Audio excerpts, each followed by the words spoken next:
Sales is a whole company responsibility. When organizations embrace that mindset, they perform better. It's not just about the sales team, it's about aligning every function from marketing to customer success to drive sustainable growth.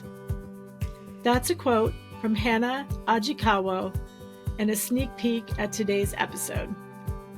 Hi there, I'm Carrie Curran, business growth consultant, industry analyst, and host of Revenue Boost, a marketing podcast where we discuss smart strategies that drive revenue growth for all businesses. In Revenue Strategy Redefined, Audits, Optimization, and Company Alignment, I was joined by the brilliant Hannah Ajikawo, CEO and founder of Revenue Funnel. We discuss how B2B scale-ups can supercharge their go-to-market strategies and unlock untapped pipeline opportunities.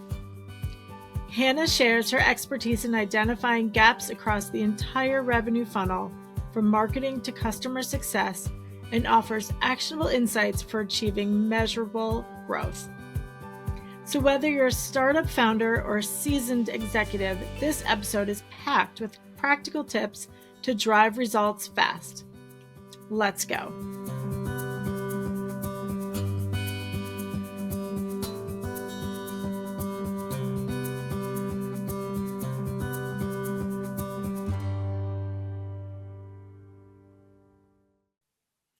So welcome, Hannah. Please share your background and expertise and introduce yourself. Hi, Kerry. I'm excited to be here. So thank you very much for inviting me on. So I'm Hannah Ajikawo. I'm the CEO and founder of Revenue Funnel, go-to-market consulting firm that works really hard to help B2B scale-ups identify 4x more pipeline in just a few weeks. So big claim, but something that I'm excited to say that we've achieved. Currently, in my background is sales. I haven't done anything other than sales. And then I realized that not all sales environments are created equally. And when I realized that, oh, wow, there's underperforming teams, which was something that I wasn't really familiar with, I got really curious about what else is happening in the business. What's happening with product? What's happening with pricing? What does this strategy word mean? I keep hearing it thrown about. What's marketing doing? How comes they're not really doing much? So I got really curious, and that led me to start focusing more on overall strategy. So that's kind of where my journey's taken me over the last 7 years, just peeking out of sales into strategy. But I'm a diehard salesperson. I can't help it. Yeah, no, that's great. I mean, we're cut from the same cloth, wanting to help companies grow revenue and improve all of those areas, the gaps, Yes. the things, to your point, where you just kind of, it's second nature to you because you've been in it, but identifying kind of where people need help is definitely a necessity. So talk a bit about your consultancy, and when your prospects call you or you're talking to people, your clients, like what are the Mm. pain points that they recognize or finally recognize when they pick up the phone to call you? Yeah. So what's quite interesting is we don't really do fractional work. It's something that tapped into last year, but it's really a sweet spot around. We're here to deliver an outcome. So Mm-hmm. we're uniquely positioned because we build the business around the entire funnel. So we're talking about Yeah. marketing, we're talking about the C-suite, looking at strategy, and then we're Mm-hmm. looking at sales and also customer success. So there's wherever there's a problem inside the funnel that usually on the surface looks like, oh, we missed quota, there's something wrong. We need some training. We've got some sales process issues. Oh, we really want to revamp CS. That's what I'm hearing much more now because Yeah. they're not really revenue driven, so we need to change that culturally. So you hear Yeah. these like Yeah.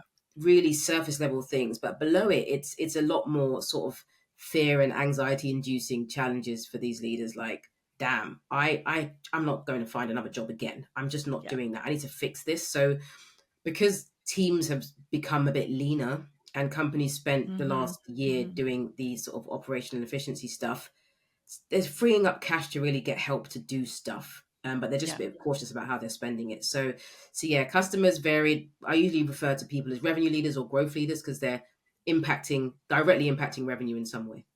Yeah, no, that's definitely a good point. And I like what you said about the go-to-market strategy, including customer service, because I think, Yeah. we're seeing that we're seeing businesses recognize that more and more. And to your point, you can keep bringing in new logos, new clients, but if you're leaking it out the back end, or Yeah. not growing those contracts, it's not sustainable. So I love that aspect of the overarching strategy, and it's a business strategy. It's not just sales. It's not just marketing. Precisely. Sales is Yeah, a whole company responsibility. And I love when I've worked in organizations that think like that, they perform well. In companies yeah. that don't, they don't. Honestly, sometimes it's that black and white. Yeah, no, I agree with you, and it's I've worked in places where I had a couple of roles ago, and a new leader came in, and I said, everyone's not focused on the same North Star. They're not right. They don't realize we're here to make money, and she goes, Yeah. no, we're here to make clients happy, and I'm like, okay, yes, but can we extend that to we're here to make clients happy while making money? Like, Funny. Yeah. We kind of got to pay the not a bills. nonprofit, and even if even nonprofits need money coming in. So Yes. I love it. you're right. It's so spot on. So you've built this expertise where you've been able to really help turn around businesses, which is extremely impressive. So talk about your 4x in pipeline, and Mm. how are you helping clients with that? It's so funny because the goal was always to let me just find some blockers inside your Yeah, strategy.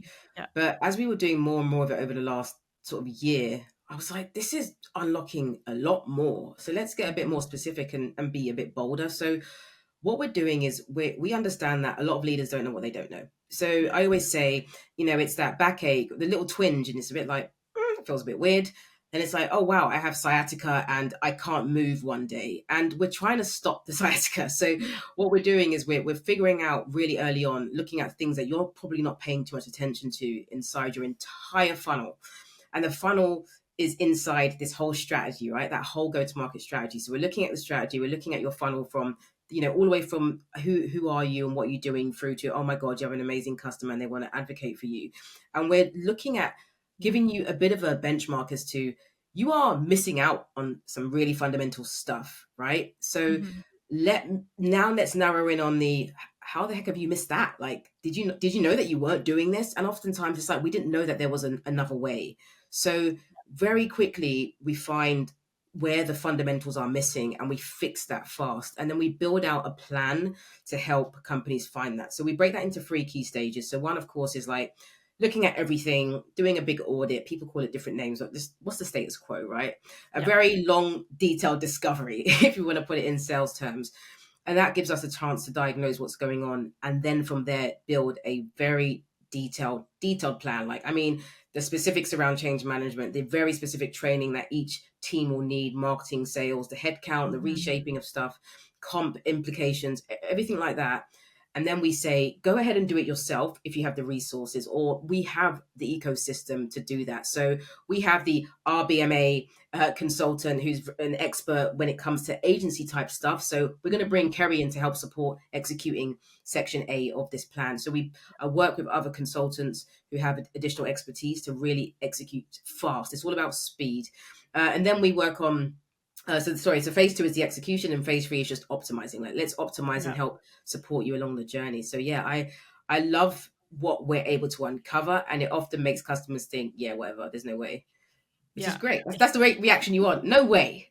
Yeah, yeah. Well, and some of the things we were talking about is the gaps or the missing pieces that, to your eye are immediately obvious, but to the business owner, the CEO, the executive team, like they might not recognize that. And Mm, so I know in my experience, I'm always surprised when the company leaders cannot articulate their differentiator, right? Like how are you different from your competition? And then it's like a, mm, 3 paragraph, well, we do this and this and clients like this. And like just simple kind of to the point of how are you different? How are you looking at what your competitors are doing so that you can say, well, this is how we do it. So what are some of those like do you see that lack of yeah. unique value prop, and what are some of the others that you notice? Yeah, I feel it's so interesting because firstly, I see that everywhere. It's messy. It's very, very product driven. Like Yes. I've literally had, clients in the past say, "Hey, you haven't, with our messaging, you're not mentioning the product." It's like, that's the whole plan.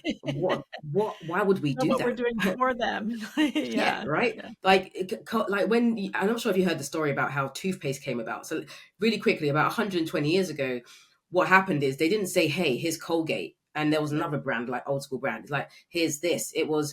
It's not cool to have stinky breath anymore. And then they started to show, the people that you wanted to be like, those kind of upper echelons of society, Yeah. brushing their Yeah. teeth, using deodorant, same thing. And it was like, oh, so we don't have to sweat anymore in our lovely beautiful gowns. And it's always Yeah. like women who smell, ew, yucky, don't do that anymore. So they really, you have to figure out, like, what's the outcome you want to drive. You can't say, Yeah. like, here's Yeah. a stick that's going to make it, like, what does that even mean? So I Yeah. think what I find is the larger companies and small companies both have the same problem. Small companies are more open to that changing than the larger Mhm. ones, because they're like, oh, we have to, that's going to mean like 25 other things that we have to fix. A small company's like, I'll just jump on a website now and make that change, right? So, Yeah. yes. That's a good point. And I think too often I've had companies who they say, "Well, we're the oldest and the biggest. We're the biggest." And I'm like, "No, no, that's not to your point. Like that's not solving stinky breath." Not It's anymore. like, Yeah, yeah, yeah. It's not solving things. yeah. But and if anything, that has the opposite effect on people. If they're like, "Oh, you're too big for me," or Yeah. you're the oldest. Are you antiquated? So, yeah, I think the go to market or the unique value prop is so important. Are there other gaps you see kind of in the process or common, just missing elements to the Mm. workflow? Yeah, I often see, like, we've been doing lots of audits over the last few months, and the craziest things we see is just when it comes to even a company being found, right? The first thing people need to do is they need to know you Yeah, exist. They need to get to know you, and then they need to trust you, right? These are kind of like the two things that this is a legit company. yeah, And one of the things that companies get wrong is even just something as basic as having a H1 heading on their website, so that when you search on Google, you're actually indexed for that strap line, right? So you want to be yeah, found yeah, for a certain term or a certain outcome. And when people are searching, how to grow my business, or, accounting for SME, you don't have it on your website, yeah, and you're wondering why we've written so many blogs but we're not really being found. It's like your text. So something as simple as being found is missed out. And yeah. when you start to go inside the funnel, the way in which reps structure their calls is Mhm. still, I really hate it for them, because they're trained to do it that way. Yep. And with the thousands of calls and hours that I've gone through, and when I'm watching these reps, I'm like, I know that someone taught you to do this. They taught you to position and sell all of your products and go through this pitch deck, and Yep. Yep. they did not tell you to pause and ask questions and just sit with that for a Yeah. bit. Yeah. And that's Mhm. still prolific across really Mhm. big Mhm. organizations, which is surprising. We think it's always, oh, they're big, they've spent millions on sales process transformation, not to the detail that's required. So yeah, I see that middle of the funnel problem. We could spend 4 days on Yeah. what's noticed. Yeah. Yeah. No, no, no, that's helpful. And it gives so much thought, right? You Yeah. can do everything right to build the product, even get them to your site. But then if your sales team isn't getting to the root of the buyer's pain point specifically to customize how they're approaching it, just we've seen it. We've seen it. I want to add to that, actually. So something that I saw, big publicly traded company, still won't respond to my calls, even though I know some of them. They But need so you. so one of the issues I heard from them really quickly was, we're losing more customers than we're signing new ones. It's a Mhm. big problem. We're a huge company. It's really bad. The churn is crazy, and we're losing them to all of the hot competitors. Interestingly enough, one of their competitors was my old customer. So I was like, I know you are. But what was happening? I said, let me show you something. And I just Googled their company, and the competitor there was like 25 battle cards and, posts about us versus them. Yeah. So you've got this CS level challenge that the company's ignoring. And then on top of that, you had, the only article they had was one that was almost like an angry marketer that left the business, basically slagging off the competition. That was their representation of how they compare. Wow. So I Yeah. said, look at that. If I'm a CS leader now, say I'm buying your solution and I'm up for renewal, and my manager's like, where can we cut costs? It's like, oh, let me just see competition, or let me see something just so I can validate that. I know these guys, they're great. It's like, I'm gonna really struggle to sell this back into my business Yeah. because it doesn't sound good for you. So it's like there's so many little things like that, and that's what I'm talking about. Forex in pipeline. People think it seems ridiculous, but it's not when you get into that level of detail. This episode of Revenue Boost, a marketing podcast, is brought to you by Kriglu. Want to boost customer acquisition while saving time and money? Meet Kriglu, an AI-powered omnichannel bid management platform designed to optimize your ad spend. Kriglu intelligently adjusts bids across channels, ensuring your ads reach the right audience at the lowest cost. Plus, with its automation, you'll free up valuable time to focus on your business. The result? Efficient, cost-effective growth, all while maximizing your marketing budget. Ready to scale smarter and faster? Visit Kriglu.com, Kriglo.com, and start saving today.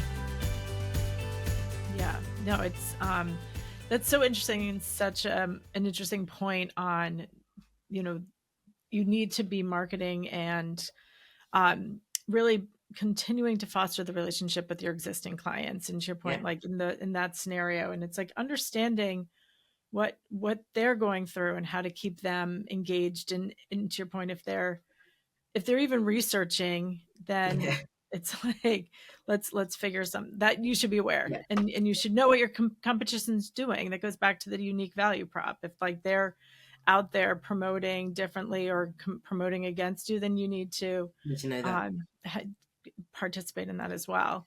And So that's why we orient the whole of everything that Revenue Funnels built. All of the frameworks and positioning is around the buyer journey.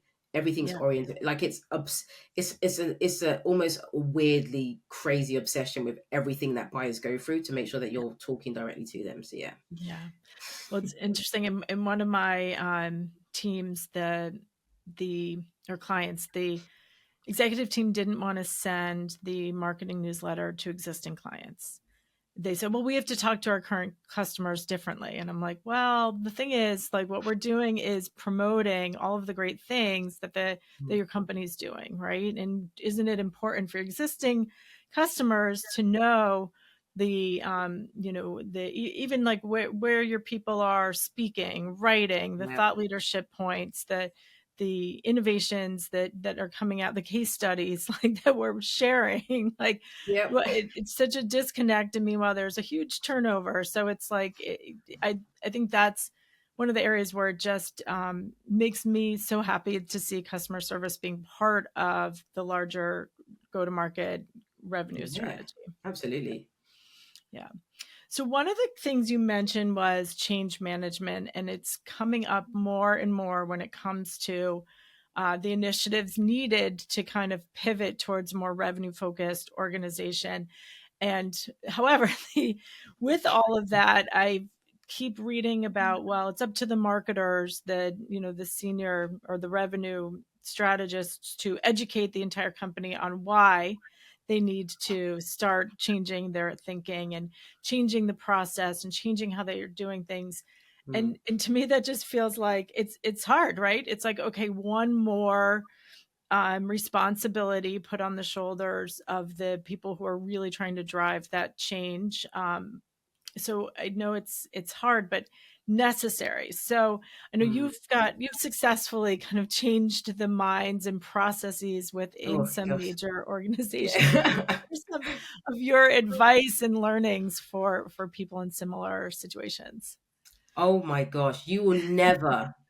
There is never a level of communication that is enough. Yeah, It's you have to communicate over and over again in video, email, in messages, in guides, on the intranet. It needs to come from the C-suite. It needs to come from the rep level individuals. It needs to come from everywhere, yeah, and you need people to really feel like, particularly at the mid that kind of like line management level, they yeah. need to have an input in things. They need to share their Hmm. perspectives. I Hmm. remember working on a global enablement and sales leadership transformation program with over 150 leaders that all have multiple millions in revenue responsibility, leading 6 to 8 reps, and having a very big portion of some of those leaders comment on how we were structuring the training and the live sessions and the documentation, and going through alpha and beta tests, going from UAT. So like it was just this over communication Hmm. of what is happening. And I think people really underestimate that awareness piece. Like, are people aware of this and why it's happening? Are Yeah. they excited about this or not? Are they enabled to move forward with us on this change? Is like what is happening here? Yeah. Is there reinforcement in place to make sure that when we do get there, we're still going to be by their side so they can be successful? And I think we miss out on so many of those critical pieces. And of course, sales is change, and we don't teach salespeople change management, and we don't teach salespeople project management. And I always try to work when I'm speaking with reps to handle, of course, handle your desk like a CEO. There's a lot of moving parts, and you have to find the people that are going to help you execute. And there just needs to be more and more of that, even with marketing as well. Marketing get left behind oftentimes. Always, yeah. And so, in those situations where you're navigating the politics and legacy ideas and Oof. egos, like what you talked a bit about just building trust Mm. and in your own competence and why they should be listening to you. So talk a bit more about that as well.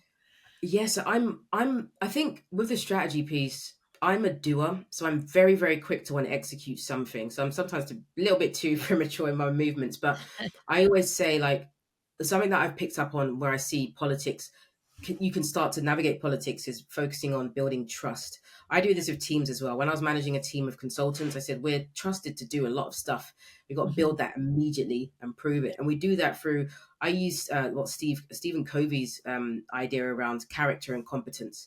Right, your character is really your intentions and how you show up. What is it that you're doing, and how do you show up in as an individual that you believed, but also the competence piece, critical. What have you done, and what is your capabilities? And I think sometimes, what's your results and capabilities? And sometimes, particularly in these very political, very high ego environments where you've got lots of leaders and 72 VPs for some reason, um, you need to go for competence first. Yeah. Show them what you're made of, kind of thing, right?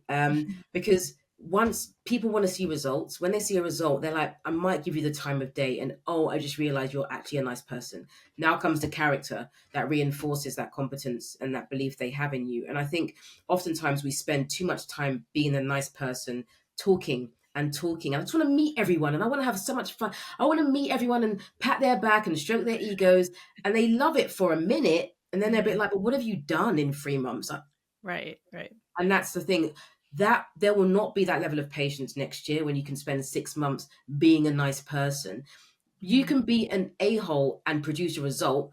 You may not last very long, but if you produce a result and you're not the best character, it will all round itself out, and then you have two sides and a lot of trust. So that's how I see the best way to deliver, to kind of alleviate politics. But a lot of people still want to be the nice guy. Yeah. I don't think that's necessary straight away.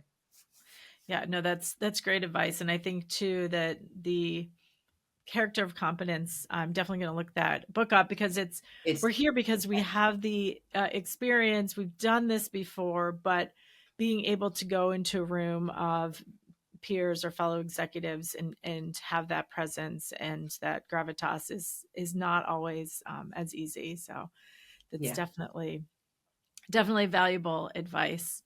Mhm. So Hannah, real quick, before we go, tell us a bit. What's your kind of top recommendation for a brand that's kind of realized they've hit plateau on their revenue? What's the other than calling you? What's their Cool. first thing they should be thinking about? So, do you know what? You just have to figure out why it's happening. Hmm. And you can do that for free. Like I really spent a lot of time developing sort of a go-to-market audit. It's on my profile somewhere on LinkedIn. It's on the website, but honestly, it really does break down things. It was almost too good. I had 5 companies tell me, "Oh, thanks, Hannah. We're going to just make all these Yeah. changes, and then we'll be able to find the funds to afford you." But it's done Yeah. intentionally to just find out, why are we not making money? Like, what are we missing? And Yeah. it might just be 2 or 3 things. You're like, oh my God, we just overlooked that. We're so close to it that we Right. overlook it. Right. And the best thing about it is it covers marketing, sales, and customer success Yeah. and the overall strategy. So it's not just asking questions that make you miss out what's happening right down the end with customers. And I did that intentionally so you can get a broad picture. So just go and figure out why it's happening. And sometimes it means an external voice. As I said, do it for free. Don't go spend any Mhm. money, just to get a little bit of a, you just want a couple of bullet points as to what to explore further. And some you Yeah. can solve on your own, some you might need partners. Yeah, definitely. And that's super helpful. And I think to your point, it's finding the leak and just being able to identify that to begin with is it's definitely a good first step. One thing I will say from a mindset perspective as well is, do the opposite of this. So a lot of people will spend more time trying to convince themselves that what's right is actually wrong for them. So they'll say, I know you've got this idea about Forex pipeline, it won't work for us. What you need to do is step back and say, I'm going to do everything I can to prove Hannah right, or prove that new idea right, Mhm. because I want to Mhm. be wrong. Because if everything was perfect, you wouldn't be thinking about anything, right? So there's something you're wrong about. So try to prove yourself right about being wrong. That's what you want to Right. do. Yeah. Yeah. Yeah. No, and to that point too, like there shouldn't be shame in having those gaps or realizing Mm, that you missed something, because to the point you yeah. made, like you're so close to it, and you might not see it. Yeah. I spent thousands on building out uh, our messaging and positioning because I'm too close to it. Yeah. It's everything's so clear to me. Yeah. But then someone else comes in and I think I solved the problem in 15 minutes. A 15-minute phone call solved everything. I was like, oh, it's worth it. But wow, that was a lot of money to spend for 15 minutes. And Yeah. everything else, it wasn't that valuable to me. But those 15 minutes were so critical. Yeah. Yeah. Well, and also too, it's like not everyone has that background and expertise as well. So it's, Yeah. one, it's like, what if you came from client services, or you came from product development, you're not thinking about necessarily how am I going to increase the value of the next contract, or how am I messaging to Yes. my outside customers, because that's just not your background. So it's to your point, like either you're too close to, you are an expert and you're too close, or it's Yeah. not your area of expertise, and it's okay to bring in that outside help, and definitely um worth investing in, to your point. Who, not how. It's the who, not how. And then you Yeah. start figuring out the what's and the specifics. I remember as a rep, I was 3 years into my career. CEO came, heard me sharing some ideas because he was quite open to feedback. From there, he actually told me the next time, every time the marketing director did a campaign, bring Hannah in to talk about her ideas. And I was like this 23-year-old, and they were like, fair enough. And I'm like, we've never thought about that idea. How have we missed it? So Yeah. that's another idea, right? Like, it's the who, and it may not look like someone who's as experienced as you. Could be the kid Right. that's just started at the company. Go ask them some questions. Yeah, no, I love that. Thank you, Hannah, for all of your advice and That's okay. stories today. So, can you share, how can people find you? So please just go on my LinkedIn profile and pop me a note. I'm not going to try and sell to you. It's okay. If you need me, you'll know. Right. So just connect. I love to share ideas. I share content around go to market strategy all day, every day. We share one big idea in a newsletter every weekend as well. Just really specific, one tangible thing that you can implement that week. So maybe you'll find that useful as well. So LinkedIn, that's the best place. And your website? Revenuefunnel.co.uk. So that's where we're at. We're making some you know how it is, making some changes, plumbing with the leaky tap. We know we need to make some changes, but if you want to offer some free website advice, I'll take that as well. Well, it's an evolution for It sure. is. It So, is. It is. excellent. Well, thank you so much, Hannah. Always great to speak with you. And again, thank you for joining our episode today. It's been great. Thank you for having me. Thank you. I hope you found this episode of Revenue Boost, a marketing podcast, as valuable as I did. Hannah's advice for uncovering funnel gaps to optimize for growth can be a total game changer. If this was helpful, please be sure to subscribe to Revenue Boost, a marketing podcast, for more. Connect with me, Carrie Curran, at revenuebasedmarketing.com for previous episodes and to learn how I can help boost your company revenue.